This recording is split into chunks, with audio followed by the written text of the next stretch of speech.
నాకు నువ్వు ఏమి చేయాలో చెప్పదు. నాకు తెలుసు ఏమి చేయాలో.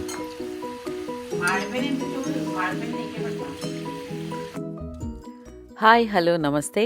ముందుగా అందరికీ సంక్రాంతి శుభాకాంక్షలు. సంక్రాంతి అయిపోయిన తర్వాత ఈ వీడియో పోస్ట్ చేశాను నేను. అంటే సంక్రాంతి టైంలో పోస్ట్ చేయడం నాకు కుదరలేదు, ఎందుకంటే పిల్లలతోటి హ్యాపీగా ఆ టైంని ఎంజాయ్ చేసాం. సో దాని గురించి ఎడిటింగ్ అది చేయడం కుదరలేదు. సో దట్ నేను పోస్ట్ చేయలేకపోయాను. ఆ తర్వాత పోస్ట్ చేసినా కానీ మీరందరూ నా వీడియోని అట్లా చూస్తారనేసి, ఆదరిస్తారనేసి నేను తర్వాత పోస్ట్ చేస్తున్నాను. మేము ఏం చేసాము, ఇంకా మేము ఎలా సెలబ్రేట్ చేసుకున్నాము, ఇక్కడ ఎలా ఉంటుంది సంక్రాంతి అని అన్నది నా వీడియో టాపిక్ అనమాట. అయితే ఇక్కడ సంక్రాంతి అంత స్పెషల్గా ఏమి చేసుకోరండి. జైపూర్ అనే కాదు, నార్త్ ఇండియాలో కూడా మ్యాక్సిమం ఉత్తరాయణానికి వెల్కమ్ చెప్పినట్టు కైట్స్ ఎగరేస్తారు. ఎవరైనా ఇంట్లో కైట్స్ ఎగరేయకపోతే కనుక వాళ్ళ ఇంట్లో కనీసం ఒక బెలూన్ అయినా ఎగరేస్తారు. అంటే కైట్స్ ఖచ్చితంగా ఎగరేయాలనేసి ఇక్కడ ట్రెడిషన్ అనమాట.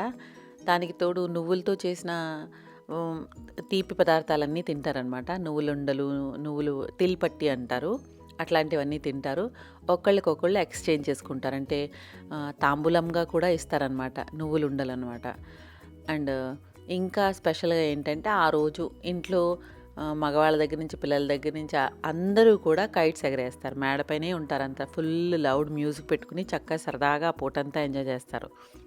సో మా పిల్లలిద్దరికీ కూడా స్కూల్స్ అని కాదు, కాలేజెస్కి కూడా సంక్రాంతి రోజున మాత్రమే సెలవు ఉంటుంది. ముందు వెనక కూడా సాటర్డే సండే లాంటి ఏదైనా వస్తే కనుక సెలవు ఎక్స్టెండ్గా ఉంటుంది. కానీ లేకపోతే కనుక ఒకే రోజు, అది కూడా 14వ తారీఖున ఖచ్చితంగా అదో రకమైన మైండ్ సెట్తో ఉంటారనమాట. సంక్రాంతి అంటే 14వ తారీఖున, జనవరి 14ని. సో ఆ రోజున మాత్రమే సెలవు ఉంటుంది. మిగతా రోజులు అంత సెలవు అది ఇవ్వరు. కాబట్టి నేను అందుకే మ్యాక్సిమం సంక్రాంతి టైంలో ఆంధ్ర రాకపోవడానికి మెయిన్ రీజన్ అనమాట. అయితే ఆంధ్ర వచ్చినా కానీ మాది దూరం, జర్నీ కూడా దూరం. సో వెంటనే రిటర్న్ జర్నీ ఇవంతా కుదరదు. ప్లస్ ఇంకొకటి మా వాళ్ళకి ప్రాక్టికల్స్, ఎగ్జామ్స్ అట్లాంటివన్నీ కూడా ఈ టైంలోనే ఉంటాయన్నమాట. సో దాని గురించి నేను ఈ టైంలో ఎప్పుడు ఆంధ్ర రావడానికి ఎంతో ఇష్టంగా ఉన్నా కానీ రాలేకపోతాం. వెస్ట్ గోదావరి, ఈస్ట్ గోదావరి జిల్లాల్లో సంక్రాంతి పండుగ అంటే ఆ కళే వేరు కదా. ఊళ్ళల్లో ఎంత హడావిడి, ఎంత సరదాగా ఉంటుంది. ఇప్పుడు గుమ్మల్లో ముగ్గుల దగ్గర నుంచి ఇళ్లల్లో పిండి వంటల డబ్బాల దగ్గర వరకు చాలా కళగా ఉంటుంది సంక్రాంతి అంటే. సో అలా మిస్ అవుతున్నానే అనిపిస్తుంది కొన్నిసార్లు. బట్ కొన్ని కారణాల వల్లే రాకపోవడం అనమాట. నాది, మా వారిది కూడా వెస్ట్ గోదావరి జిల్లా. అయితే వెస్ట్ గోదావరి జిల్లా లెగసీని ఎక్కడ తగ్గించకుండా మేము అంతే సందడితో ఈ సంక్రాంతి పండుగని చేసుకున్నాం.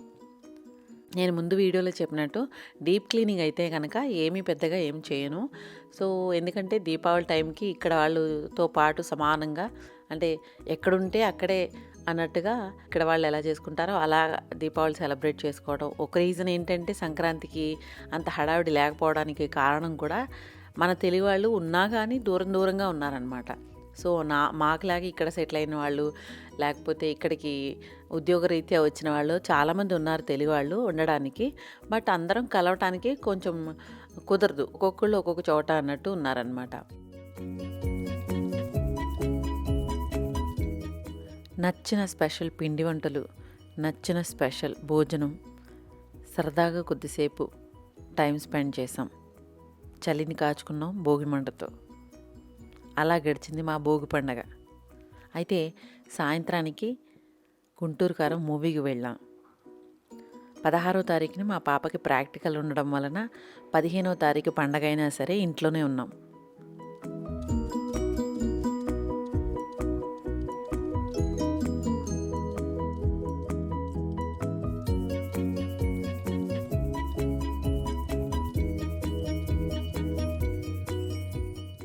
ఏ పండుగ వచ్చినా కానీ స్పెషల్గా రెడీ అయిన తర్వాత ఒక ఫోటో సెషన్ మాత్రం కంపల్సరీ. ఫోన్లో రిమైండర్ వచ్చినప్పుడల్లా ఈ వీడియోస్, ఫోటోలు ఎంతో అందంగా ఉంటాయి. నైట్ కొంచెం లేట్ అయినా కానీ ల్యాంటర్న్స్ వెలిగించామన్నమాట. గాలిపటం అయితే ఎగరేయలేదు. సో ల్యాంటర్న్స్ వెలిగించి ఆ టైం కూడా ఎంజాయ్ చేసాం సంక్రాంతి రోజున. మీరందరూ సంక్రాంతికి ఏం షాపింగ్ చేశారో తెలియదు, కానీ నాకు మాత్రం ఇష్టమైంది గార్డెన్లో సంథింగ్ ఏదైనా స్పెషల్గా ఉండాలి అని అనుకుంటాను.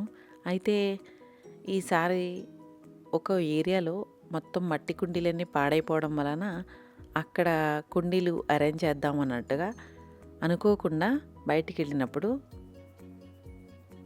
సెరమిక్కి పాట్స్ కొన్నానమాట.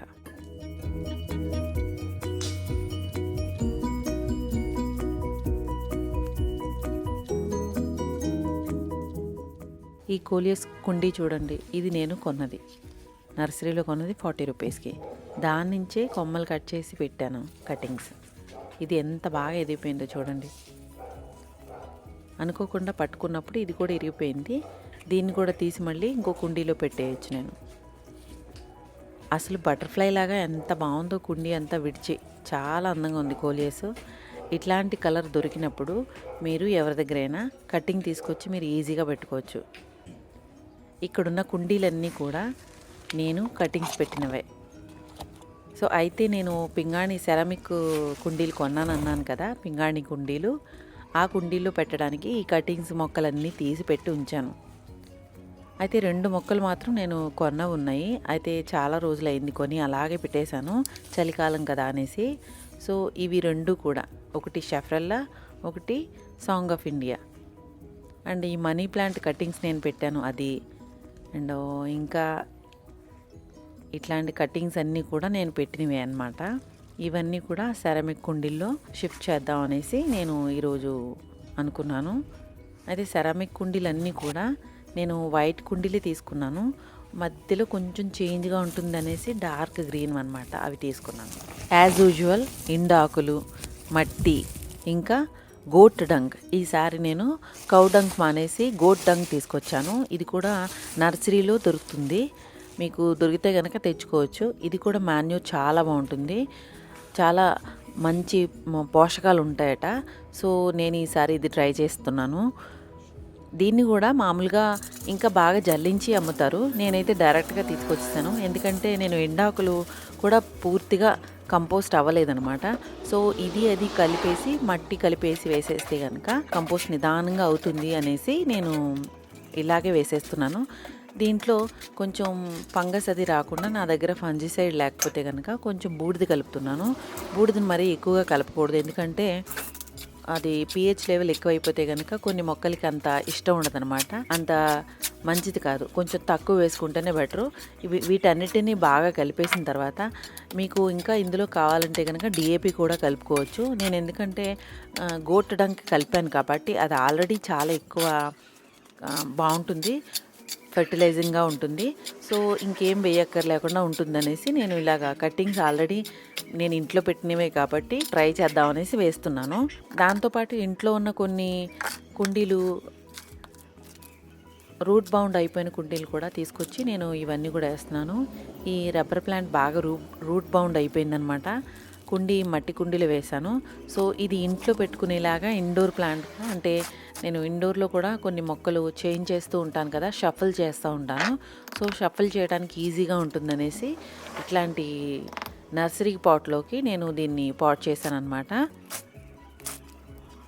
ఒక 4-5 రోజులు, అంటే 1 వీక్ వరకు బయట ఉంచేసి తర్వాత మొక్క సెట్ అయిన తర్వాత నేను ఇంట్లోకి మళ్ళీ షఫల్ చేసుకోవచ్చు.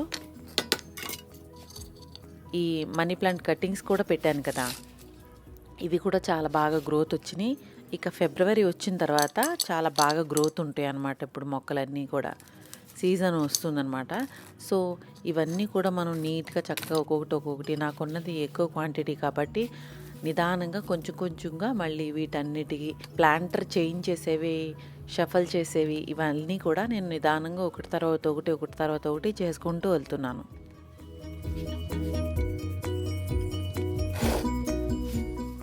మట్టి తక్కువగా ఉన్న వాళ్ళకి ఇది ఒక ఆప్షన్ లాగా కూడా ఉంటుందన్నమాట. మనం కంపోస్ట్ తీసుకొస్తాం కదా, కంపోస్ట్లో మనం ఎండు ఆకులు, గార్డెన్లో వచ్చే ఆకులన్నీ కూడా పెద్ద గార్డెన్ అయితే కనుక ఓకే, నో ప్రాబ్లం. లేదంటే కూడా మనం వీడు అట్లాంటివన్నీ తీస్తాం కదా, ఆ తీగ వచ్చినవన్నీ కూడా ఒక బ్యాగ్లో కనుక వేసి పెట్టుకుంటే అది కొన్ని రోజులకి డ్రై అయిపోతాయి. డ్రై అయిపోయిన తర్వాత ఇలా మనం కంపోస్ట్ తెచ్చుకుని ఈ కంపోస్ట్లో ఆల్రెడీ మనం నర్సరీ నుంచి తీసుకొచ్చిన బ్యాగ్స్ ఉంటాయి కదా, ఆ బ్యాగ్స్లో కొంచెం ఎంతో కొంత మట్టి ఉంటుంది. ఇవన్నీ మిక్స్ చేసేసి చక్కగా మనం పాటింగ్ మిక్స్ తయారు చేసుకోవచ్చు అనమాట. మట్టి దొరకని పరిస్థితుల్లో ఇదొక ఆప్షన్. అయితే నాకు కూడా కొంచెం మట్టి ప్రాబ్లంగానే ఉంటుంది. ఎందుకంటే ఆల్రెడీ ల్యాండ్లో వేసి ఒక పక్క అంతా లాన్ ఉంది, రెండో పక్క అంతా కూడా సిమెంటెడ్ క్యూబ్స్ స్ప్రెడ్ చేసేసిన మూలాన మట్టి కొంచెం ఇబ్బందిగానే ఉంటుంది.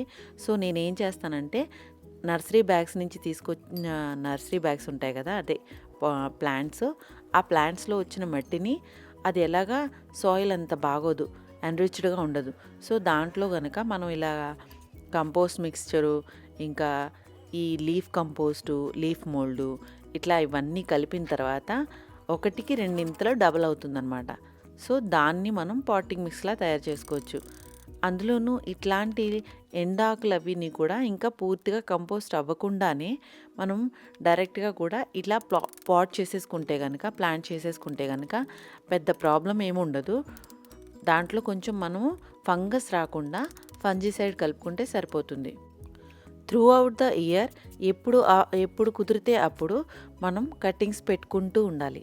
ఇలాంటి మిక్స్ చేసుకున్న సాయిల్తో మనం కట్టింగ్స్ పెట్టినా కానీ చాలా సక్సెస్ అవుతాయన్నమాట.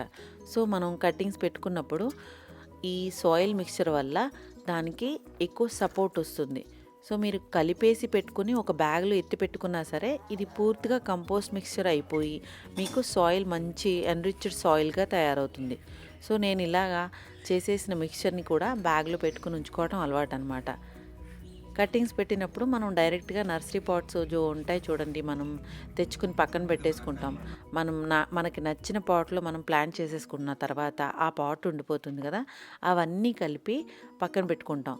వాటిల్లో మనం కట్టింగ్స్ పెట్టుకుంటూ వెళ్ళొచ్చు.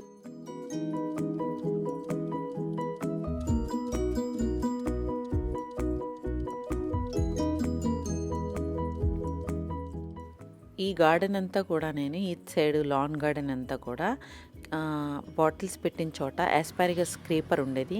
ఆ క్రీపర్ని కూడా కట్ చేసేసాను. ఎందుకంటే దాని నుంచి ఆకులన్నీ రాలిపోతున్నాయి. సో చూడటానికి అంత బాగాలేదు, అదంతా మెస్ కింద అయిపోయి చాలా చిరాగ్గా ఉంటుంది కదా అనేసి అదంతా కూడా కట్ చేసేసాను. కట్ చేసేసిన తర్వాత అక్కడున్న మట్టి కూడా కొంచెం తవ్వి సాయిల్ కూడా చేంజ్ చేద్దాం అన్నట్టుగా అక్కడంతా మట్టి తవ్వేశాను అనమాట. సో కొత్తగా వచ్చిన స్టెమ్స్ మాత్రం ఉంచాను, అవి ఫుల్గా బ్లూమ్ అయ్యి బాగా వస్తాయనేసి తర్వాత. సో ఈ కుండీలన్నిటిలో కూడా ప్లాంట్ చేసేసిన తర్వాత ఇవన్నీ అరేంజ్ చేస్తున్నాను. మా బాబు కూడా చాలా హెల్ప్ చేశాడు నాకు.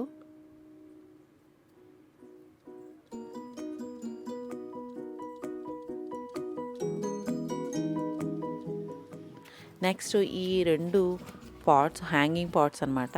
నైలాన్ థ్రెడ్ వచ్చింది దీనికి, సెరమిక్ పాట్సే, బట్ ఆ నైలాన్ థ్రెడ్ కొన్ని రోజులకి పిగిలిపోయింది. సో నేను దీనికి బైండింగ్ వైర్తో బైండ్ చేసేద్దాము, హ్యాంగ్ చేసినా కానీ ఇన్ ఫ్యూచర్లో ఎప్పుడు పాడవకుండా ఉంటుంది. సెరమిక్ పాట్ కాబట్టి కింద పడినా కానీ పగలదు అనేసి నేను బైండింగ్ వైర్తో బైండ్ చేసేసాను అనమాట. చాలా ఈజీగానే బైండ్ అయిపోతుంది, పెట్టుకోవడానికి కూడా మనకి ఈజీగా ఉంటుందన్నమాట.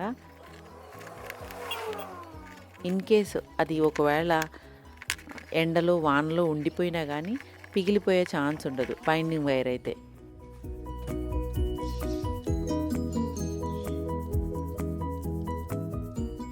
ఇలా నా గార్డెన్ని నెక్స్ట్ వచ్చే సీజన్కి రెడీ చేయడంలో నేను బిజీ అయ్యాను. నా వీడియో ఎలా ఉంది? నచ్చినట్లయితే తప్పకుండా ఒక లైక్ కొట్టండి, ప్లీజ్ కమెంట్ చేయండి. Thank you for watching.